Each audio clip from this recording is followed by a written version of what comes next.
Hello. নমস্কার। নমস্কার দাদা। হ্যাঁ, আপনি যে আর্মিদের নামে এটা বলেছেন, এটা সঠিক করেছেন? দাদা একদম যদি পা ধরে বলেন আমি ক্ষমা চাবো। মানে আমি যে ভুল করেছি এ ভুলের তো কোনো মাসুল না না, নেই। এসে দেখেন আমি পুলিশে আছি, ঠিক আছে? মানে আমি তো একদমই ভুল করেছি, মানে ভীষণ ভীষণ ভাবে আপনি অন্যায় নেশা করেছি আমি। করেন না। প্রথম কথা শুনেন, আপনি তো নেশা করেন না, আপনার সাথে আমি তর্কে বিতর্কে এক ফোঁটা যেতে চাই না। কিন্তু আমার প্রচুর বন্ধু বান্ধব আছে, আপনার নাম্বারটা খুব কষ্ট করে জোগাড় করতে হয়েছে। আপনার কাছে যেটুকুনি অনুরোধ ছিল সেটা হচ্ছে আপনি একটা একটা বডি বিল্ডিং করেন, তা বলে আপনি একটা দেশের আর্মিকে আপনি গালাগালি দেবেন? আপনি ভুল করেছেন, আপনি বলতে পারবেন না যে মদ খেয়ে কিংবা কোনো কিছু নেশা করে, তাও না, হ্যাঁ কি না না? দাদা, ওটা হ্যাঁ, ওটা একজনের সাথে আপনি গন্ডগোল হচ্ছিল সঠিকটাই ভীষণ বলেছেন, ভাবে। যখন আপনি বলেছেন আপনার সঙ্গে কিন্তু সাপোর্টার কিন্তু আপনার স্ত্রীও ছিল, না ওটা এটাও খারাপ লেগেছে। না, আমি এখানে আপনার সাথে কিন্তু একদম তর্কে যাচ্ছি না। মানে আমার একটা দাদার সাথে, মানে একজনের সাথে ভীষণ ভাবে গন্ডগোল হয়েছিল, একটা লাইভ ভিডিও চলছিল তো। হ্যাঁ, এবার ওখানে না তার সাথে আমার গন্ডগোল হচ্ছিল। এবার অ্যাকচুয়ালি কথাটা তার সঙ্গে হতে গিয়ে পুরো সিস্টেমটাই উল্টে গেছে। এবার আমার ওয়াইফ যেটা বলছিল ওটা তার সাথে। এবার আমি এগুলো বোঝানো তো কেউ বুঝবে না। এবার আমি ওখানে ভুল করে ফেলেছি।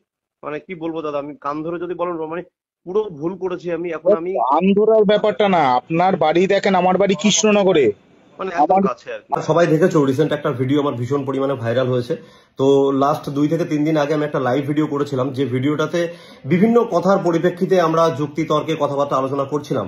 সেখানে আমি আমার কিছু কথা ইন্ডিয়ান আর্মির বিরুদ্ধে চলে যাই, এবং সেখান থেকে কিছু ছোট ছোট ক্লিপ, তুহিন মাইতি বলে একটা ছেলে, ও কিছুদিন ধরে আমার সম্বন্ধে ভুল ভাল ভিডিও বানাচ্ছে, কিছু এডিট করছে। তো যাই হোক, আমি এত কথায় যাব না। তো কথাটা হলো, যদি আমার কোনো কথা আমার দেশের সেনাবাহিনীর বিরুদ্ধে গিয়ে থাকে, তার জন্য আমি আমার দেশের সেনাবাহিনীর কাছে ক্ষমা প্রার্থী। এটা আমি আবারও বলছি, আমি মন থেকে, যে আমি আমার দেশের সেনাবাহিনীর কাছে ক্ষমা প্রার্থী। কিন্তু আমার ভিডিও নিয়ে যারা তোমরা এডিট করছো বা বাজেভাবে ছড়াচ্ছ, এটা ঠিক নয়। আর আমার কোনো কথা দেশের বিরুদ্ধে গিয়ে যদি কোনো সেনাবাহিনীকে বা আমার দেশের সেনাবাহিনীকে আমি অপমানজনক কোনো কথা বলে থাকি, তার জন্য আমি আবারও বলছি, আমি মন থেকে ক্ষমা প্রার্থী। যারা আমার ভিডিও নিয়ে তোমরা এইভাবে ভিডিও এডিট করে ভিডিও ছড়াচ্ছ, তাদেরকে বলছি, আমি কালকের মধ্যেই কঠোর থেকে কঠোরতম আইনি ব্যবস্থা নিতে চলেছি। তুমি ক্ষমা চাইতে এসেছিলে সোশ্যাল মিডিয়ায়, নাকি মানুষকে হুমকি দিতে এসেছিলে যে তোমার ভিডিও নিয়ে কেউ যাতে কিছু না বানায়? তো এবার তুমি মজা বুঝবে।